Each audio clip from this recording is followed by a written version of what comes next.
Welcome to Nordic Sleep Tales. This is your place to slow down, to breathe, and to rest for a while. You don't have to do anything now. You don't have to fix anything or think about anything. Just let the night hold you. Let the quiet of the north surround you. You are safe here. You are warm. And you can let go. Completely. Settle in. Breathe softly, and let me guide you into a peaceful night. Your story begins now. The boat moves through dark water, steady and sure. You're sitting in the stern, one hand on the tiller, guiding the small wooden fishing boat through the channel between islands. The engine, an old diesel, that's been rebuilt more times than you can count, putters with a reliable rhythm, a sound that's become so familiar, it's almost comforting. The boat is heavy with the day's catch, riding lower in the water than when you left this morning, and you can feel the difference in how she handles, how she responds to the gentle swell. The light is fading fast. It's late afternoon in January this far north, which means the sun has already dropped below the mountains to the southwest, leaving behind that particular quality of light that exists nowhere else, a deep, luminous blue that makes the snow-covered peaks glow against the darkening sky. The Lofoten wall rises before you, those ancient granite mountains that define this place, their peaks jagged and sharp, carved by ice and time into shapes that seem impossible, too dramatic to be real. But they are real. You've lived beneath them long enough to know every profile, every peak, every gap where wind funnels through with particular force. Right now, they're backlit by the last traces of daylight, dark silhouettes against that impossibly blue sky. And the snow on their upper slopes catches what light remains, glowing faintly, like they're holding on to day, just a bit longer than the sea has. The water around you is dark, almost black in the dimming light, but you can see the patterns on its surface. The gentle swell that comes in from the open ocean, the smaller ripples created by local wind, the smooth patches where current runs, strong beneath. You know this water. You've fished these channels since you were young enough to help your father with the lines. Learning to read the sea's moods, learning where the fish gather, learning which rocks to avoid, and which passages are safe even in storm. To your left, the island you've been circling all day rises dark from the water, rocky, steep-sided, topped with a thin layer of soil that supports tough grasses and low shrubs, nothing more. A few winter bare birches cling to sheltered spots, their white bark, ghostly in the fading light. To your right, across perhaps 100 meters of water, another island, this one larger, with a small cluster of red-painted buildings visible on its shore. Someone else's fishing station, probably empty this time of evening. The air is cold, not bitterly so, because the ocean moderates the temperature even in winter, but cold enough that your breath creates small clouds, cold enough that the spray that occasionally reaches you feels sharp against your face. You're dressed for it, though. Layers of wool beneath waterproof overalls, thick gloves that are stiff with salt and fish scales, a knit cap pulled low over your ears, rubber boots that come to your knees, keeping your feet dry even when you're standing in the bottom of the boat, where water always seems to accumulate no matter how well you bail. Behind you, in the open hold, the day's work lies waiting. Cod, mostly. Winter cod that have come to these waters to spawn, following patterns older than human memory. Big fish, some of them, their silver sides catching what light remains.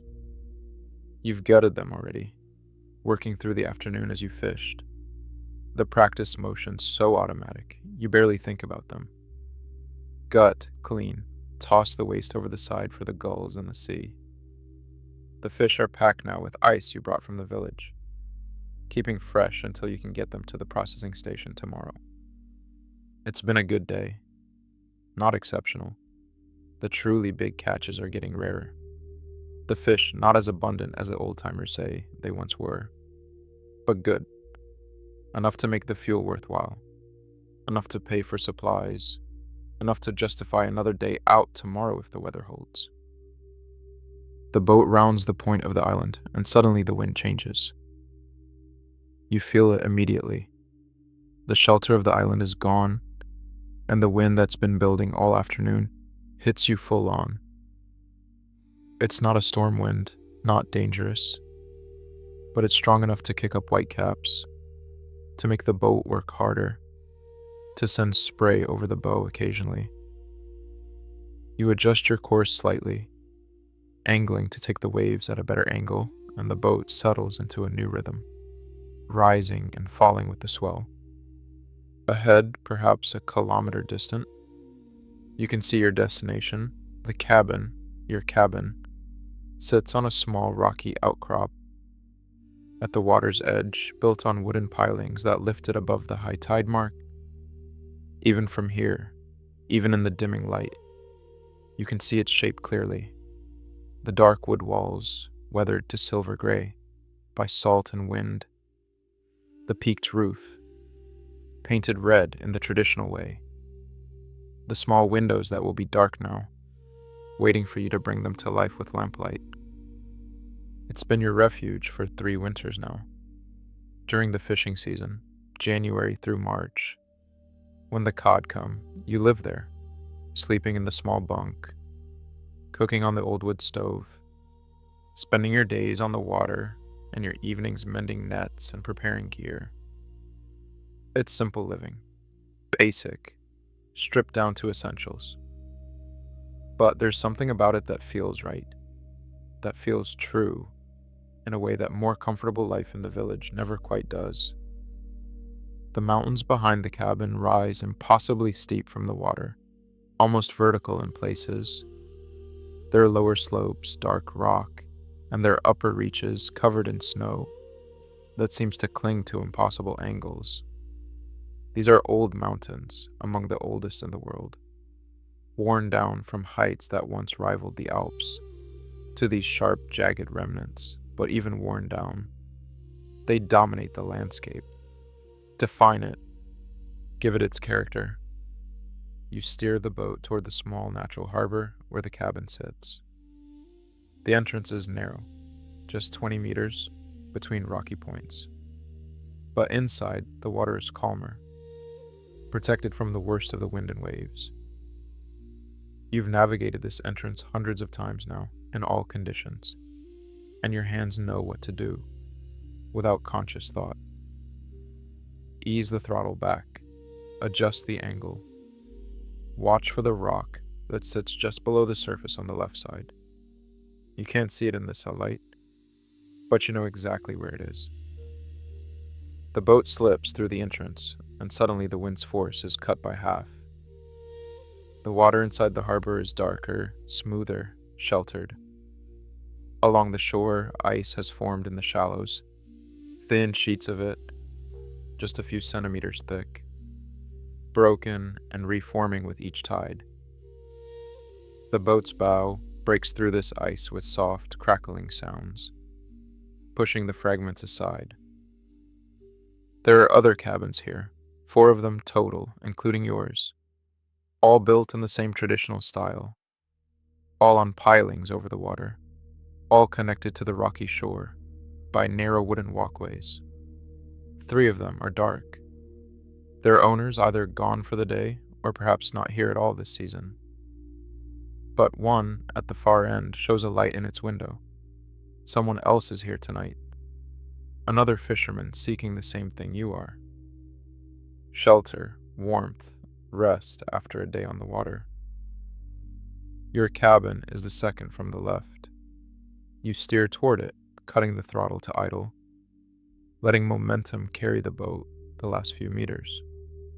The cabin has a small dock built out from its walkway, and you approach it carefully, judging distance and speed, ready to reverse if needed. The boat's side touches the dock with a soft thump. Perfect. You shift to neutral, let the engine idle, and move quickly forward to grab the mooring line.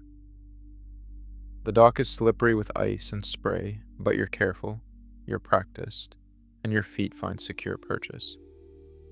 You loop the line around the cleat, bow first, then stern, and suddenly the boat is still, held fast, the day's journey complete. You shut off the engine. The sudden silence is profound. For a moment, you can hear only the wind, the water lapping against the boat and the pilings, the distant cry of a gull somewhere in the gathering darkness. Then, gradually, other sounds emerge. The creak of the dock as it shifts with the tide, the groan of the cabin's pilings as they flex slightly in their holes in the rock, the soft tinkle of ice fragments bumping against each other in the shallows. You stand for a moment in the boat, just breathing, just being still after hours of motion. Your body has adjusted so completely to the boat's movement that standing on the relatively stable dock feels strange at first, and you have to recalibrate, reminding yourself that you're no longer rising and falling with the swell. The cold is finding you now that you're motionless. While you were moving, working, the activity kept you warm despite the wind. But now, standing still, the chill begins to work its way through your layers. Your fingers, even in that their thick gloves, are stiff. Your face, exposed to wind and spray all day, feels tight and cold. Time to unload, time to get inside. Time to transform this cold, dark cabin into something warm and alive. But first, the fish. You can't leave them in the boat overnight, even with the ice. They need to be hung in the drying racks, or at least moved to the cabin's cold storage. You begin the work of transferring them, lifting each cod by its gills, careful with the weight, moving between boat and dock with the practiced efficiency of someone who's done this countless times. The fish are heavy, solid, their scales still slightly slippery despite the cold. One by one, you carry them along the walkway to the cabin storage area, a separate small structure, really just a box on pilings, where you can hang fish to freeze in winter's natural cold. You hang them on the hooks inside, each fish finding its place, until the boat's hold is empty. Your arms are tired now, your shoulders feeling the day's work. But it's a good tired, the kind that comes from honest labor, from work that has purpose and result. You straighten, rolling your shoulders, stretching your back, and look out across the harbor one more time. The light has continued to fade while you worked. The mountains are darker now, their peaks barely distinguishable from the sky. The water is black, reflecting nothing. But stars are beginning to emerge, just a few at first, the brightest ones testing the darkness. Soon there will be thousands of them, filling the sky the way they can, only in places far from cities, far from artificial light. You turn toward the cabin. The walkway from the dock leads directly to its door, just 6 meters of weathered planks, worn smooth by boots, slightly bouncy with the movement of the pilings beneath. You cross it carefully. In this light, you trust your feet more than your eyes and reach the door. The door is painted red, like the roof, though the paint is weathered and peeling in places, showing the silver gray wood beneath. The handle is simple iron, cold under your glove. You turn it, push, and the door swings inward with a soft creak. Darkness greets you. The cabin has been closed up all day, holding what little warmth yesterday's fire left, but mostly just holding darkness, holding cold, holding the stillness of empty places. You step inside and close the door behind you, shutting out the wind. For a moment you stand in the complete darkness, letting your eyes adjust. though there's not much to adjust to. You know where everything is. You could navigate this space blind. But you take a moment anyway, just standing, just arriving, just transitioning from the world of water and wind to this world of wood and shelter. Your hand finds the shelf beside the door, exactly where you knew it would be, and finds the matchbox and candle that are always kept there. You strike a match, the scratch and flare of it loud and bright in the enclosed space, and touch it to the candle's wick. Light blooms, small but sufficient, pushing back the darkness enough to see. The cabin reveals itself gradually, emerging from shadow as your eyes adjust to the candlelight. One room, as you knew it would be, perhaps 4 meters by 5, with a low ceiling, the roof beams just above your head, dark with age and smoke. The walls are vertical planks, fitted tightly but not perfectly, small gaps here and there, where wind sometimes finds its way through. The floor is planks too, worn smooth by decades of feet, slightly uneven where the pilings beneath have settled at different rates. Against the left wall, the most important feature, a wood stove, iron and black, with a chimney pipe that rises through the roof. It's cold now, but coals might still be alive under the ash from yesterday's fire. Beside it, a neat stack of firewood, birch and pine, split small to fit the stove's firebox. To the right, a simple kitchen area, a counter with a basin for washing, a shelf holding basic supplies, plates, cups, utensils, a few pots, a small table with 2 chairs. Everything functional, nothing decorative, nothing unnecessary. And against the back wall, the bunk. A simple wooden frame with a mattress, blankets folded at its foot. Above it, a small window looks out toward the mountains, or would if there were light to see them by. Right now, the glass just reflects the candle's flame back at you, making it seem like there are 2 candles, one in the room and one outside in the darkness.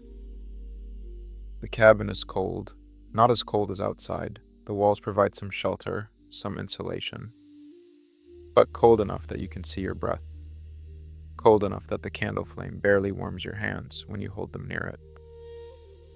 But this is home. For tonight, for this season, for these winter months when the cod run, and the fishing is good.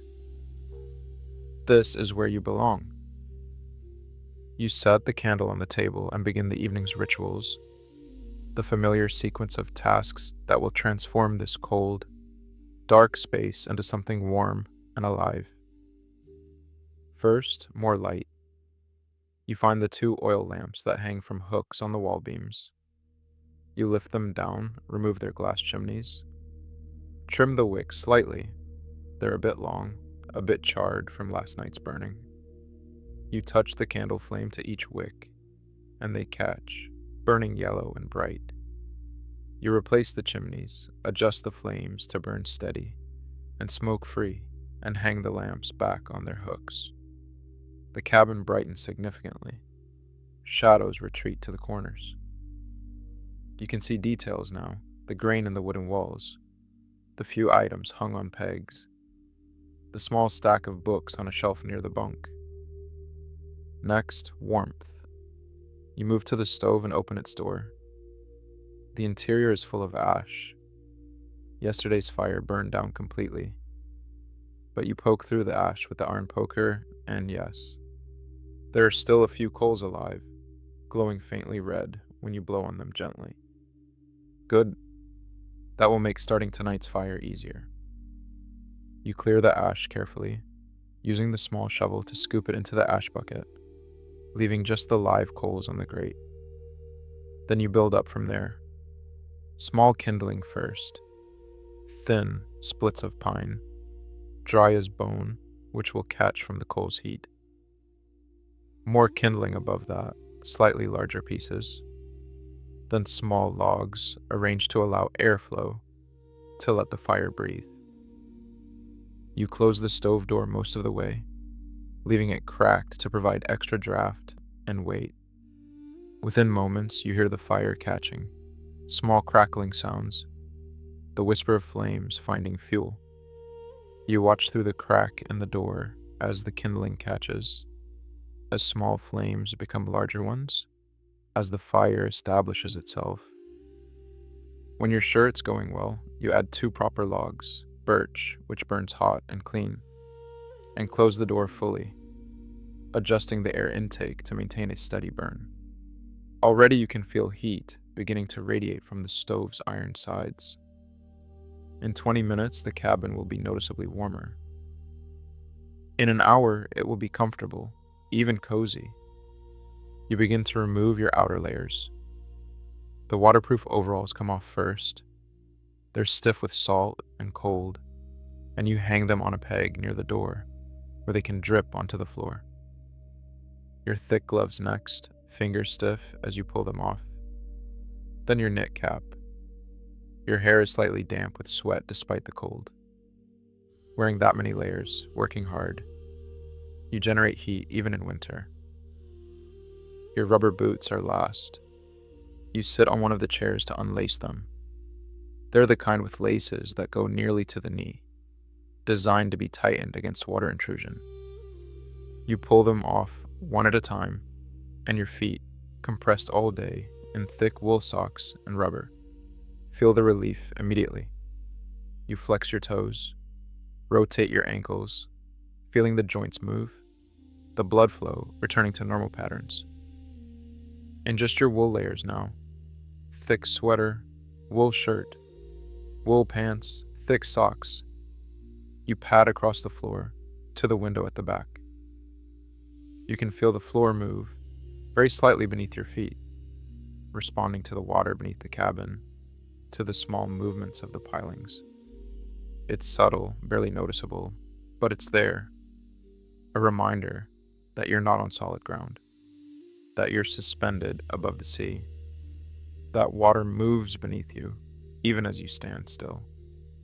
You look out the window toward where you know the mountains stand, but it's fully dark now, and you can see nothing except your own reflection in the glass, and beyond it, a few stars beginning to show in gaps between invisible clouds. Behind you, the stove ticks and pings as its metal expands with heat. The fire inside crackles softly. The cabin is beginning to fill with that distinctive smell of burning birch. Slightly sweet, clean, comforting. You turn away from the window and survey your space. The cabin is coming alive. The lamps burn steadily. The stove radiates heat. The cold is being driven back, pushed into the corners, pushed outside where it belongs. You are here. You are home. And the evening stretches ahead, full of simple pleasures, warmth, food, rest. The water moves beneath the floor, a constant presence, a reminder of the sea, that gives and takes, that provides and demands, that has shaped this place and the people who live here for thousands of years. You are part of that tradition now, part of the long line of those who have fished these waters, who have lived in cabins like this, who have found their living and their meaning in the rhythm of tide and season and the movement of fish through dark water. And for tonight, that is enough, more than enough. The cabin continues to warm around you. You can feel the change happening gradually, the way warmth always spreads, not all at once, but in waves, in increments. The air closest to the stove warms first, and that warm air rises, circulates, begins to displace the cold air that's been sitting still all day. The iron of the stove itself radiates heat outward, and the wooden walls begin to absorb that heat, to hold it, to give it back more slowly and steadily than the stove alone could. Your body is warming too. Your core temperature, which dropped slightly during the cold boat ride, is rising again. Your hands, which were stiff and clumsy with cold, are becoming flexible again. Your face, tight and cold flushed from wind and spray, is relaxing, returning to its normal color and sensation. You can feel your shoulders dropping, tension you didn't even know you were holding beginning to release. You move to the kitchen area and pump water into the basin. The hand pump is stiff at first. It always is after sitting idle. But after a few strokes, water comes. It's cold, drawn from a cistern that collects rainwater from the roof, filtered through layers of sand and gravel. You splash some on your face, feeling the shock of it, the cleanness of it. Then you wash your hands properly, scrubbing away the salt, the fish scales, the general grime of a day on the water.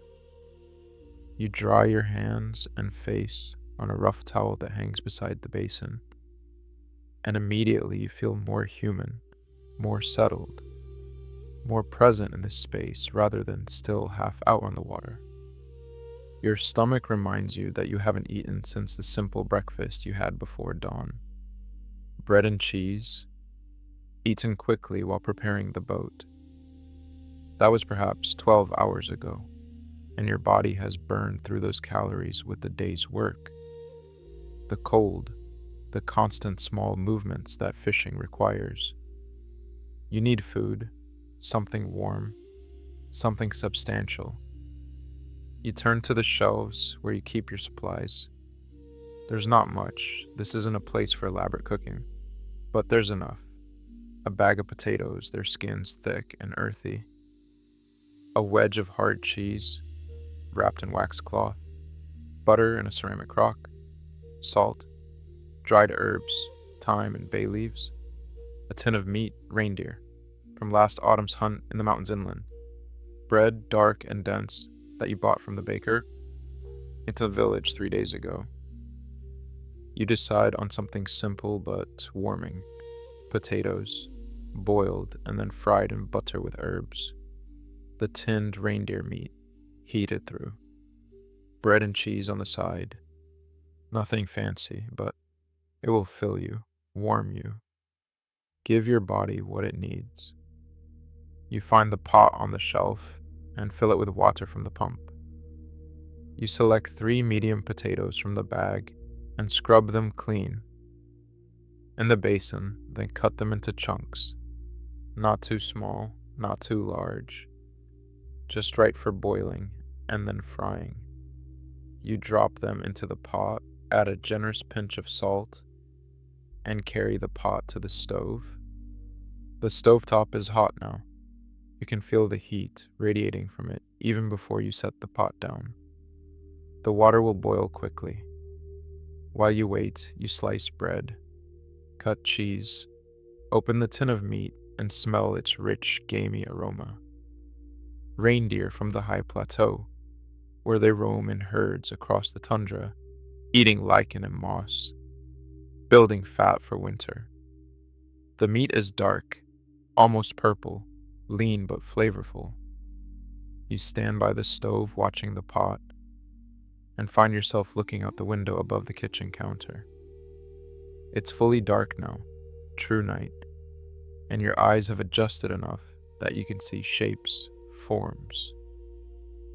The difference between sea and sky and mountain. And what you see makes you pause, makes you forget the cooking for a moment. The mountains, even in darkness, even as silhouettes against the slightly lighter sky, they are overwhelming. The cabin sits in their shadow, beneath their presence, held in the curve of the fjord they create. Directly across the water, perhaps 2 kilometers away, the mountains rise almost vertically from the sea. You can see their profile against the stars.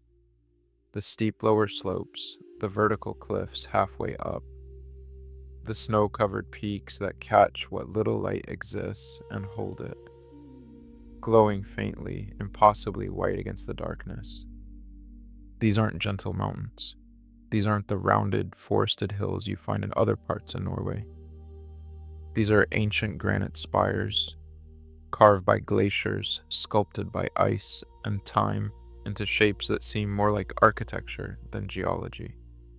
Vertical walls, sharp arêtes, peaks that look like they've been sharpened by some giant hand, mountains that rise straight from the sea, with almost no transition, no foothills, no gentle approach. Just water, then rock, then sky. The locals called them the Lofoten Wall. Standing here, looking at them in the darkness, you understand why. They do form a wall, a barrier between the open ocean and the sheltered waters of the inner fjords, a rampart of stone that has stood for hundreds of millions of years, and will stand for millions more. And yet, despite their harshness, despite their sharp edges and steep faces, there's a beauty to them that goes beyond simple aesthetics. It's the beauty of authenticity, of things being exactly what they are without pretense or softening. These mountains don't apologize for their steepness, their coldness, their inhospitality to human settlement. They simply exist, massive and patient, and utterly indifferent to the small human concerns playing out in their shadow. You've lived beneath them long enough now that you've stopped being intimidated by them. Or perhaps not stopped. Perhaps you've just learned to hold the intimidation, alongside appreciation, alongside awe, alongside a kind of gratitude that you get to witness them, to live in their presence, to see them in all their moods and seasons. In summer, when the midnight sun circles the horizon without setting, the mountains glow with constant light, their granite faces warm gold and pink. In autumn, when storms roll in from the west, they disappear completely behind walls of rain and low cloud, only to emerge suddenly when the weather clears, streaming with waterfalls, their cliffs dark and wet. And now, in winter, they wear snow like ermine, their upper reaches pure white, their lower cliffs still too steep to hold snow, bare rock showing through in vertical dark stripes. The water in the pot begins to bubble, pulling your attention back to the immediate task. You adjust the pot on the stovetop, ensuring even heat, and settle in to wait. Potatoes take time, there's no rushing them, and that's fine. You have time. You have the whole evening stretching ahead, with no obligations, no schedule, nothing that needs doing beyond taking care of yourself. While the potatoes boil, you light another candle, a third one to join the 2 oil lamps, and carry it to the small table. You set out a plate, a fork, a knife, a cup for water. Everything simple, everything functional. But there's a rightness to the way these simple objects look on the worn wooden table lit by candlelight, with the dark window behind them reflecting the scene back at you. You check the potatoes with a fork, not quite done yet, and return your attention to the window. The view draws you, holds you. You can't see much, not really, but somehow that makes it more powerful. The darkness hides details, but reveals shapes, reveals the massive presence of the landscape. The mountains are there, the sea is there, the sky is there. All of it vast, all of it ancient, all of it continuing its slow changes regardless of your presence or absence. A movement catches your eye, something in the sky. You look up, focusing, and there it is. The aurora. Just a hint at first, so faint you're not sure if you're really seeing it or if your eyes are playing tricks. A slight glow, greenish, moving slowly across the northern sky. But as you watch, it strengthens, brightens, becomes unmistakable. The northern lights. You've seen them many times since coming to Lofoten. They're common here in winter, especially on clear, cold nights like this. But they never lose their power to make you stop, to make you watch, to make you feel something that's hard to name but impossible to ignore. The aurora begins as a band of pale green light stretching horizontally across the northern horizon. But it's not static. It moves, shifts, pulses. Waves of light travel through it like wind through grass. It brightens in one section, fades in another. Curtains of light seem to hang from some invisible point high above, waving gently as if blown by solar winds that you can't feel, but can somehow see the effects of. You abandon the potatoes, they'll be fine for a few minutes, and move to the back window for a better view. The mountains are directly in front of you now, and above them, the aurora dances. The contrast is stunning. The dark, solid, ancient stone below, and above it, this ephemeral light, this visible manifestation of the sun's invisible particles interacting with the Earth's magnetic field. As you watch, the green deepens in places, and you think you see hints of purple at the edges, maybe red higher up. The aurora is strengthening, becoming more active. It spreads across more of the sky, and the waves moving through it become faster, more dramatic. It's like watching the ocean, if the ocean were made of light instead of water. There's something about the aurora that affects people differently than other natural phenomena. A beautiful sunset, a dramatic storm, a rainbow. These are wonderful, but they don't carry the same sense of otherworldliness. The aurora feels like it belongs to a different realm, like it's a glimpse of something that exists beyond normal perception. People have always known this. The Old Norse believed the aurora was the Bifrost, the rainbow bridge to Asgard. The Sami people had their own explanations, their own stories about the lights and what they meant. You don't know what you believe about them, but you know how they make you feel. Small and large at the same time. Small because they remind you of the scale of things. This light you're watching is happening hundreds of kilometers above you, caused by particles that travel from the sun across millions of kilometers of space to crash into the Earth's atmosphere. And large because you're here to witness it, because you're conscious and aware and able to appreciate the beauty, the mystery, the sheer improbability of existence in a universe that allows for such things. The smell of potatoes brings you back. You return to the stove. They're done, perfectly tender when you test them with a fork. You drain the water carefully, pouring it into the basin, then return the pot to the stove. You add a generous knob of butter, and it melts immediately, coating the potatoes. You add dried thyme, crushed between your fingers to release its oils, and a bit more salt. Then you use a wooden spoon to gently break the potatoes into smaller pieces, letting them fry in the butter, letting their edges get crispy and brown. While the potatoes fry, you empty the tinned reindeer meat into a smaller pot and set it on the stove to warm.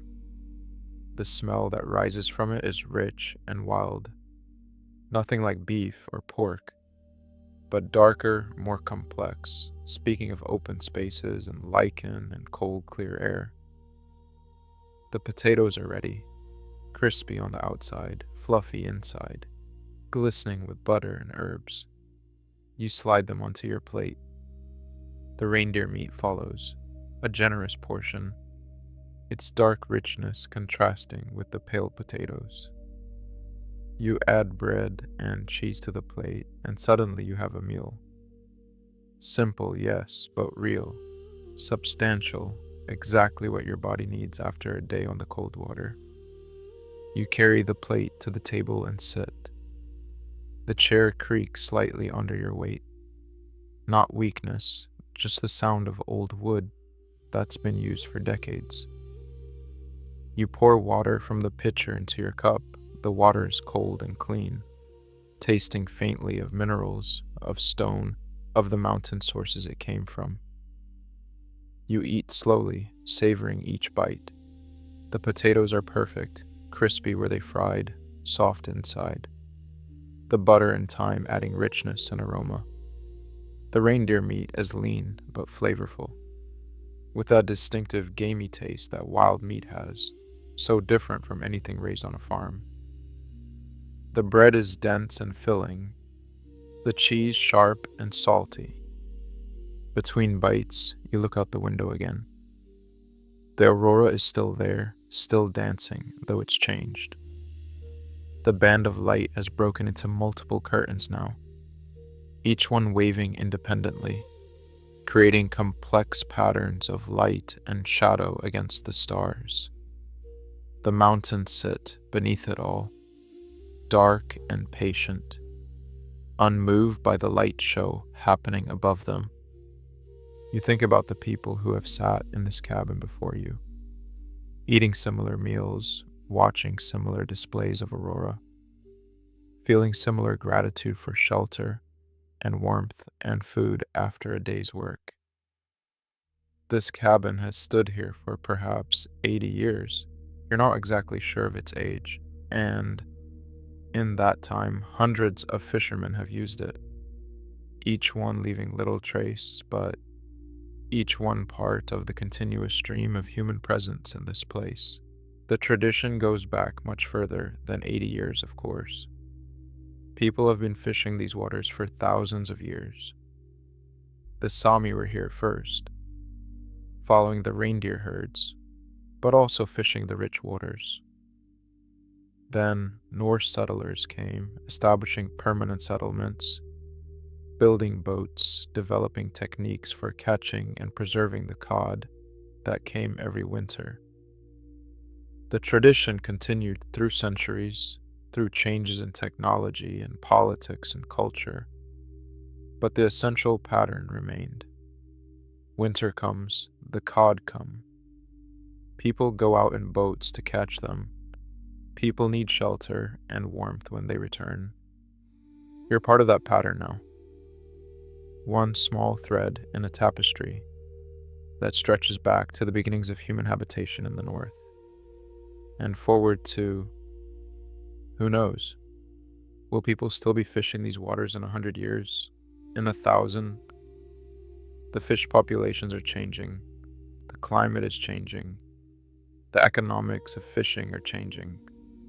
But as long as there are fish and people who eat them, someone will probably be out here in boats and cabins like this one, continuing the ancient work. You finish your meal, wiping the last of the butter and meat, juices from the plate with a piece of bread, and sit back with a satisfied sigh. Your stomach is full. Your body is warm. The cabin has reached that perfect temperature, where you're comfortable in just your wool layers, where the air is neither cold nor hot, but just right. You take your plate to the basin and wash it, along with the pots and utensils you use for cooking. The water is cold, but you don't mind. Your hands are warm, and the cold water is actually refreshing. You dry everything and put it away, leaving the kitchen area clean and ready for tomorrow. The evening stretches ahead. It's perhaps 7 o'clock. You're not exactly sure, and it doesn't really matter. Time moves differently out here, measured more by natural rhythms than by clocks. The sky has been dark for hours already. It will stay dark for many more hours. The night is long in January, the days brief, the darkness vast. But the darkness isn't oppressive. Not when you have light and warmth, not when you have shelter and safety. The darkness outside makes the light inside seem brighter, warmer, more precious. The cold outside makes the heat from the stove seem like a gift, like magic, like something to be grateful for, rather than taken for granted. You add another log to the fire. The previous logs have burned down to glowing coals, and adjust the damper to maintain a steady burn. The new log catches quickly, flames licking up its sides, finding the resin and dry fibers, beginning the transformation from solid wood to heat and light. You move to the bunk at the back of the cabin and sit on its edge, looking out the window at the mountains and the aurora. From here, the view is framed perfectly. The window acts like a picture frame containing the scene, making it somehow more intentional, more composed. The aurora has changed again. It's fading slightly, the curtains becoming less defined, the colors less vivid. This is how it often goes. The lights strengthen and fade in cycles, responding to changes in the solar wind, in the magnetic field, in conditions hundreds of kilometers above the Earth's surface. It might fade completely, or it might strengthen again. You've learned not to predict, just to watch, just to appreciate, whatever it decides to do. The cabin is deeply warm now. The stove has been burning for over an hour, and the wooden walls have absorbed heat, are radiating it back into the space. Your wool clothes, which were necessary earlier, are starting to feel slightly too warm. You remove your heavy sweater, folding it and setting it on the chair. In just your wool shirt and pants, you're perfectly comfortable. You lie back on the bunk, your head on the pillow, just to rest for a moment.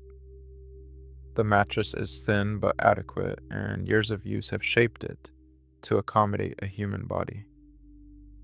You can feel the wooden slats beneath it, can feel the slight movement as the cabin shifts with the water.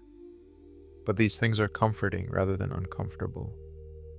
They remind you where you are, remind you that you're floating, suspended, held above the water by wooden pilings and human ingenuity.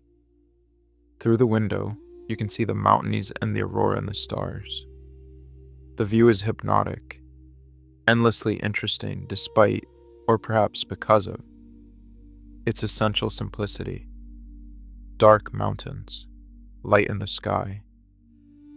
The eternal contrast between earth and heaven, between the solid and the ephemeral, between what endures and what passes. Your eyes grow heavy, not from boredom, you could watch this view for hours, but from deep relaxation, from the combination of physical tiredness, warmth, food, and safety. Your body knows it's time to rest, knows that the work is done, knows that it can power down, can begin the processes of repair and restoration that happen during rest. But not quite yet, not quite ready to surrender to sleep. There's too much peace in this moment, too much quiet contentment, too much simple pleasure in being warm and fed and safe in this small wooden box suspended above the dark water, beneath the ancient mountains, under the dancing lights of the aurora. For now, you just rest, just breathe, just exist in this perfect moment, this small pocket of warmth and light in the vast, cold, dark northern night. The stove ticks as its metal expands and contracts. The cabin creaks softly as the pilings shift with tide and current. The water moves beneath the floor, a constant presence, a reminder of where you are, of what holds you. And outside, the mountains stand, patient, eternal, watching over this small human shelter in their shadow, just as they've watched over countless such shelters for countless years, just as they'll continue to watch long after you're gone, long after the cabin is gone, long after even the memory of this moment has faded into the vast silence of geological time. But for now, you are here, and that is enough. Time passes in the warmth of the cabin, measured not by clocks, but by the slow burning of the fire, by the gradual changes in the aurora outside, by the rhythm of your own breathing settling into deeper and deeper patterns of rest. You're not sure how long you've been lying on the bunk, watching the window, watching the mountains and the sky, long enough that your body has fully relaxed, long enough that the tiredness from the day has transformed from the active fatigue of worked muscles into the peaceful heaviness that precedes sleep, long enough that your thoughts have slowed, drifting rather than racing, appearing and dissolving like the aurora itself. The lights in the sky have continued their dance, sometimes strengthening, the curtains becoming more defined, the colors more vivid, greens and purples, and occasional hints of red, rippling across the darkness, sometimes fading, becoming so faint you're not sure if you're seeing them or imagining them, just the faintest glow against the stars. But always moving, always changing, never the same twice. You think about the science of it, the solar wind, the magnetic field, the collision of particles with atmospheric gases. You know the explanations, understand the mechanisms, at least in broad terms. But knowing the science doesn't diminish the wonder. If anything, it deepens it. The fact that you can understand, even partially, what creates this light makes it more miraculous, not less. You're standing on a planet, spinning through space, protected by an invisible magnetic field from a constant stream of particles blown off by the sun. And sometimes, when conditions align, that invisible process becomes visible, becomes light, becomes beauty. But you're too tired for complex thoughts. Your mind wants simpler things now, images rather than ideas, sensations rather than concepts. The warmth of the cabin surrounds you like a physical thing. The air itself feels soft, gentle, exactly the right temperature. Not the aggressive heat that makes you sweat and feel uncomfortable, but the perfect warmth that makes your muscles release, that makes your skin feel content, that makes your whole body sigh with relief. The stove continues its work, the fire inside it burning steadily, consuming the birch logs in that ancient transformation that humans have relied on for hundreds of thousands of years. Fire, the technology that changed everything, the discovery that made it possible for humans to live in places like this, places where winter is long and dark and cold. Without fire, the north would be uninhabitable. With fire, it becomes home. You should probably get up, should probably prepare properly for sleep. The blankets are still folded at the foot of the bunk. You should unfold them, should get under them, should make yourself properly comfortable. But the effort required feels immense right now, and you're already so comfortable just lying here, fully clothed, warm enough, resting enough. But know, you know from experience that if you fall asleep like this, you'll wake in a few hours, uncomfortable, too warm, or too cold, the blankets not arranged properly. Better to do it right now, to prepare properly, to set yourself up for a full night of good rest. With effort, you push yourself up to sitting. The movement makes you aware of your body in a new way. Your muscles are stiff from lying still, from the day's work, from the accumulated fatigue. You roll your shoulders, stretch your arms above your head, feeling joints pop and crack as they adjust. Your back is tight from the day bent over in the boat, and you arch it gently, feeling the stretch, feeling the vertebrae realign. You stand and move to the stove. The fire is burned down again. It's been perhaps an hour since you last added wood, and the logs have become coals, glowing red and orange, pulsing with stored heat. You add 2 more logs, positioning them carefully, watching to make sure they catch. These will be the last logs of the evening. They'll burn slowly through the next few hours, providing steady heat while you sleep, burning down to ash by morning. You adjust the damper, restricting the airflow slightly so the wood will burn more slowly, will last longer. The fire is an art, a skill that takes time to learn. Too much air and the wood burns too fast, creating intense heat for a short time, but then dying out, leaving you cold in the deep hours of the night. Too little air and the fire smothers, goes out, leaves you in cold darkness, but just right, just the right amount of air, just the right size logs, just the right placement, and the fire will burn all night, keeping you warm, keeping the darkness at bay. You turn your attention to the bunk. The blankets are folded neatly at the foot. Heavy wool blankets, woven in traditional patterns, the kind that have kept people warm in the north for centuries. You shake them out, spread them across the mattress.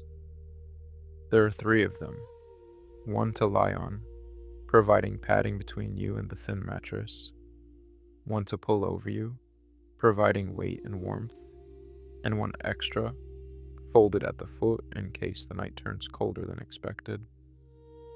You fluff the pillow. It's filled with down, soft but supportive, and position it against the wall. From here, lying in bed, you'll be able to see out the window. We'll be able to watch the mountains and the aurora as you drift towards sleep. But first, a few more small rituals. You move to the kitchen area and drink another cup of water, draining it completely. Hydration is important, especially in the cold, where you lose moisture with every breath, where the dry air draws water from your body without you noticing. You refill the cup and set it on the small shelf beside the bunk, in case you wake thirsty in the night. You check the door. It's closed tight, latched securely, keeping out the wind and cold. You check the windows. They're shut. Their simple latches secure. The cabin is sealed, a warm bubble of human space in the cold vastness of the winter night. You blow out one of the oil lamps, leaving just one burning, along with the single candle on the table. The cabin dims slightly, becomes more intimate, more suited to sleep. The remaining lamp provides just enough light to see by, just enough to keep the darkness from being complete, but not so much that it will keep you awake. You remove your wool pants, folding them and setting them on the chair. Your thick socks come off too. Your feet need to breathe, need to feel the cool air, need the freedom of being unconfined. In just your wool shirt, which reaches halfway down your thighs, you feel light, comfortable, ready for sleep. You move to the bunk and slide between the blankets. The bottom blanket is soft against your bare legs. The top blanket settles over you with perfect weight, heavy enough to feel secure, light enough to not be oppressive. You adjust it around your shoulders, pull it up to your chin, and immediately feel the cocoon effect. The sense of being wrapped, protected, held. Your head finds the perfect position on the pillow. Not too high, not too flat. Just right to keep your neck aligned, to keep your breathing easy. You shift slightly, finding the natural curve of the mattress, letting your body settle into the places where countless other bodies have settled before you. And now, finally, you're still. Properly still. Arranged for sleep, positioned for rest, ready to let go. Through the window, the view continues. The mountains are darker now. Your eyes have adjusted to the dimmer light inside the cabin, and the contrast makes the outside seem even darker. But the aurora is still there, still visible. A pale green glow that pulses and shifts across the northern sky. And the stars are incredible. Thousands of them, millions perhaps. So many that they seem to form a continuous glow, rather than individual points of light. You can make out the peak directly across from you, the one you've come to know best over these weeks in the cabin. It rises perhaps 1,200 meters above the water, a sharp pyramid of stone, its lower half dark rock, its upper half snow-covered even into the darkness. There's a vertical cliff face about 2/3 of the way up. You've seen it in daylight, a sheer wall of granite perhaps 300 meters tall. Above the cliff, the mountain slopes back slightly, and snow clings there in impossible-seeming patches, defying gravity, accumulating in cracks and on ledges. In summer, climbers come to scale these peaks.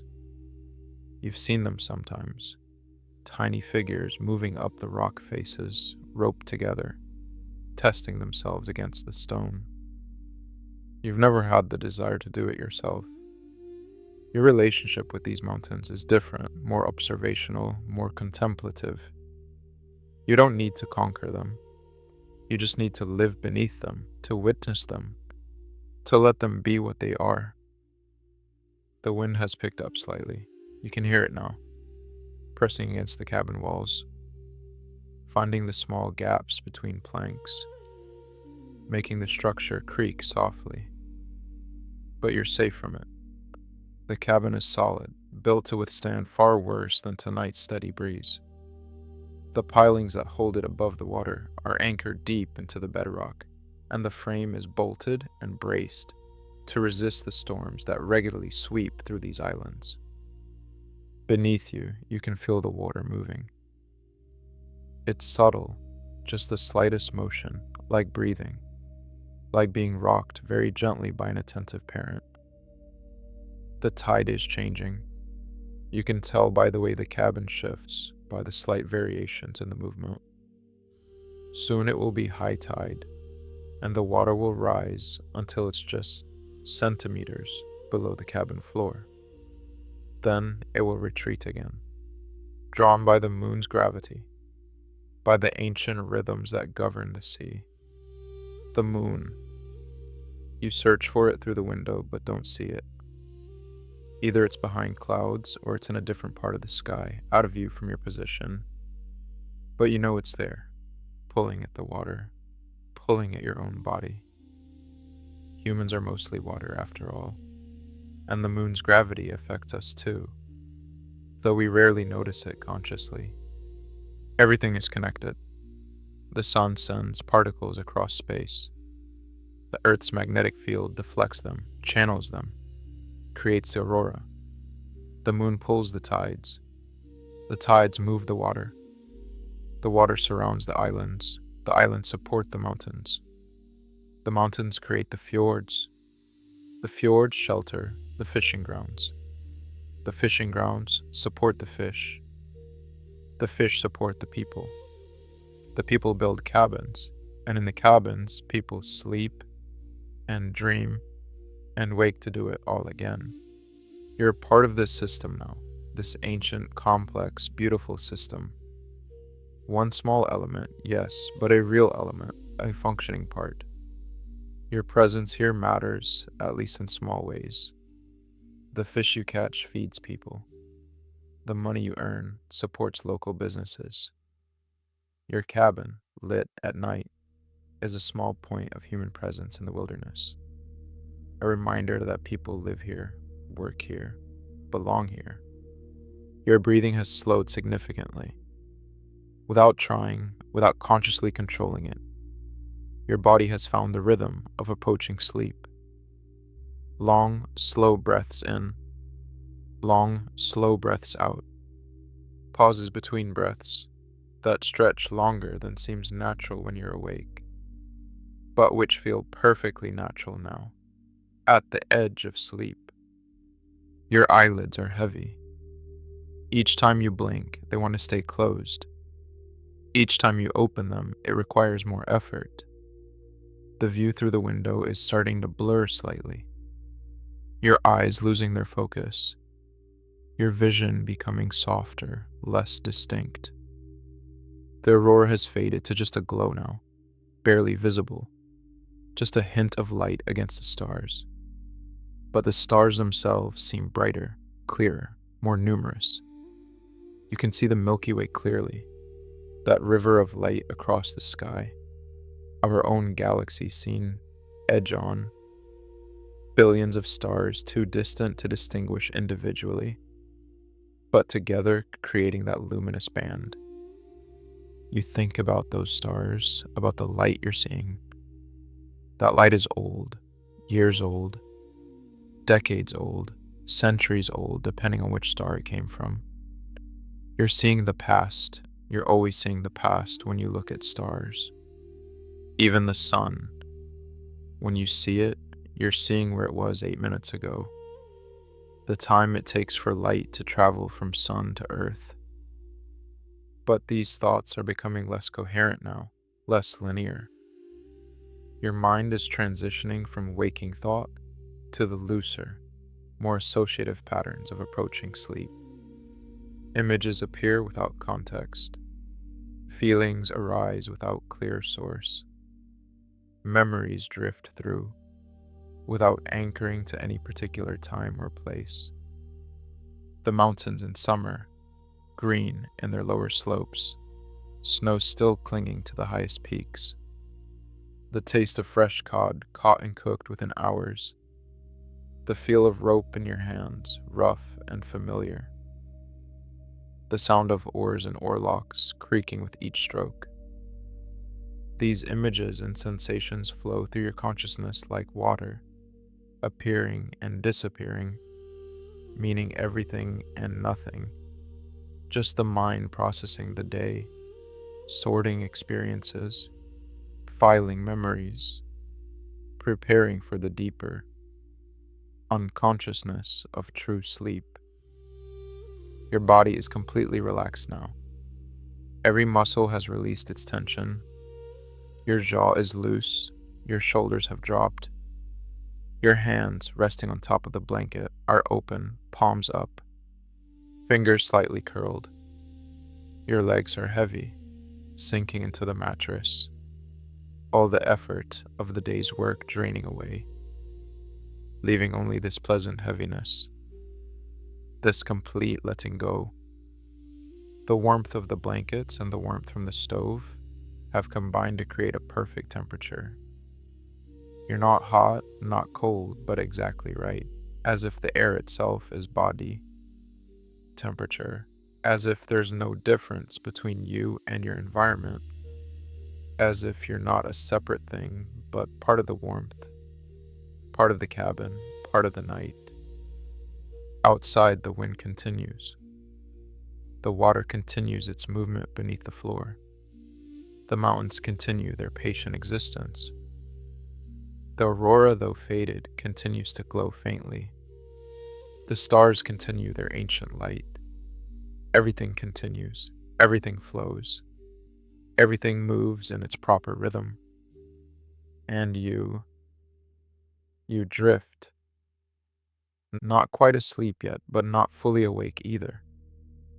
In that threshold space, that liminal zone between consciousness and unconsciousness, where thoughts become dreams, where the boundary between self and world becomes permeable, where you're aware of being aware, but only barely, only distantly. The cabin holds you. The blankets hold you. The night holds you. And you let yourself be held. Let yourself sink deeper into that holding. Let yourself trust that everything is as it should be. The stove's fire burns lower, the flames disappearing. leaving only glowing coals that pulse with stored heat. The light in the cabin dims further as the oil lamp burns down, its flame smaller now, using the last of the oil in its reservoir. But there's still enough light to see shapes, to distinguish the furniture from the walls, to know where you are if you open your eyes. But you don't need to open your eyes. You don't need to see. You can feel where you are. Into this wooden bunk, in this cabin suspended over water, beneath these ancient mountains, under this vast northern sky. You know this place now. It's mapped in your body, in your bones, in the deep places that don't need vision to understand location. Your breathing is barely perceptible now. So slow, so deep, so quiet. The breathing of someone who has worked and rested and is now surrendering completely to the body's need for sleep, for restoration, for the deep healing that happens in these hours of darkness. Let yourself go deeper now, deeper into the warmth, deeper into the softness of the blankets, deeper into the gentle rocking motion of the cabin on its pilings, deeper into the peace that exists beneath thought, beneath worry, beneath any concern or care. The mountains outside are patient. They've stood for millions of years. They'll stand for millions more.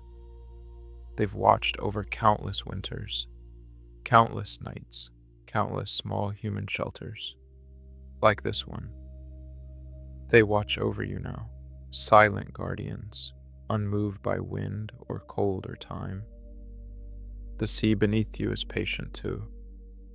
It's been moving in these patterns for millions of years, long before there were humans to witness it, long before there were fish to catch or boats to fish from. It will continue moving long after you're gone, after the cabin is gone, after everything you know has passed. But right now, in this moment, it rocks you gently, like a mother rocks a child, like the oldest lullaby in the world. And you sleep, finally, completely. You cross over from that threshold space into true sleep. Your consciousness releases its last hold on waking awareness. Your thoughts dissolve into dreams, or perhaps into the dreamless dark that precedes dreaming. Your body continues its work, breathing, heart beating, blood flowing, cells repairing. But you are no longer aware of it. You are safe. You are warm.